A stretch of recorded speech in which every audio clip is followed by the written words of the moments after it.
এখন আমরা দেখব কিভাবে Google Keep Chrome এক্সটেনশনটি দৈনন্দিন জীবনে আমাদের কাজে লাগে। এখানে আমি একটি টেক্সট ফাইল ওপেন করে রেখেছি। এখন Google Keep এক্সটেনশনে ক্লিক করলে আপনারা দেখতে পাচ্ছেন একটি নোট উইন্ডো ওপেন হলো। এখানে আমি টাইটেল এড করতে পারি এবং আমার যদি কোনো নোট নেওয়ার প্রয়োজন হয় তাহলে আমি এখানে টাইপ করতে পারি বা এখান থেকে কপি করে পেস্ট করতে পারি। তো আমি এটা দিয়ে দিলাম পেস্ট টেক্সট। যদি আমি ক্রিয়েট নোটে ক্লিক করি তাহলে নোটটি সেভ হয়ে গেল এবং এখান থেকেই আপনি ভিউ ইন কিপে ক্লিক করে Google কিপে দেখতে পাচ্ছেন। আমার যে টাইটেলটির ডকুমেন্ট লিংক ছিল সেটি এখানে রয়েছে এবং আপনারা টাইটেলটিও দেখতে পাচ্ছেন এখানে এবং আমি যে নোট নিয়েছিলাম সেটিও এখানে দেখা যাচ্ছে। এইভাবে আপনি যে কোনো ডকুমেন্ট ডিরেক্টলি এক্সটেনশন ব্যবহার করে সেখান থেকে নোট নিতে পারেন। আরো একটি অপশন রয়েছে, আমি এখন এই ডকুমেন্টটাতে আবার আসলাম। এই অংশটুকু আমি সিলেক্ট করলাম মাউস দিয়ে। তারপরে যখন আপনি মাউসের রাইট বাটন ক্লিক করবেন আপনি দেখতে পাবেন এই যে একটি অপশন সেভ টু কিপ। এখানে যদি আপনি ক্লিক করেন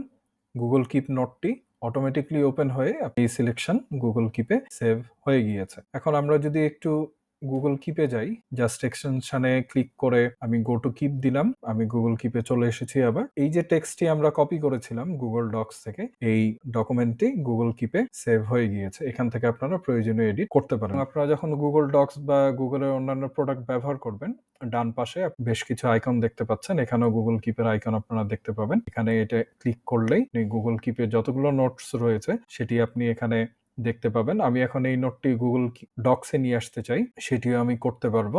এই যে 3 ডটে ক্লিক করে মেনুতে ক্লিক করে অ্যাড টু ডকুমেন্টে ক্লিক করলেই কন্টেন্ট লিস্ট আমি তৈরি করেছিলাম এটাও আমার Google ডক্সে চলে আসলো। তো এইভাবেই আপনি Google ডক্স থেকে Google কিপে আপনি ডেটা ট্রান্সফার করতে পারবেন এবং Google কিপ থেকেও আপনি এখানে ডেটা নিয়ে আসতে পারবেন। আপনাদের যে কোনো ওয়েব পেজে কোনো অংশ আপনার স্টাডি করার সময় বা কোনো কিছু নোট নেওয়ার প্রয়োজন হলে আপনারা জাস্ট সেটি সিলেক্ট করে সেভ টু কিপ দিতে পারেন, তাহলেই নোটটি সেভ হয়ে যাবে।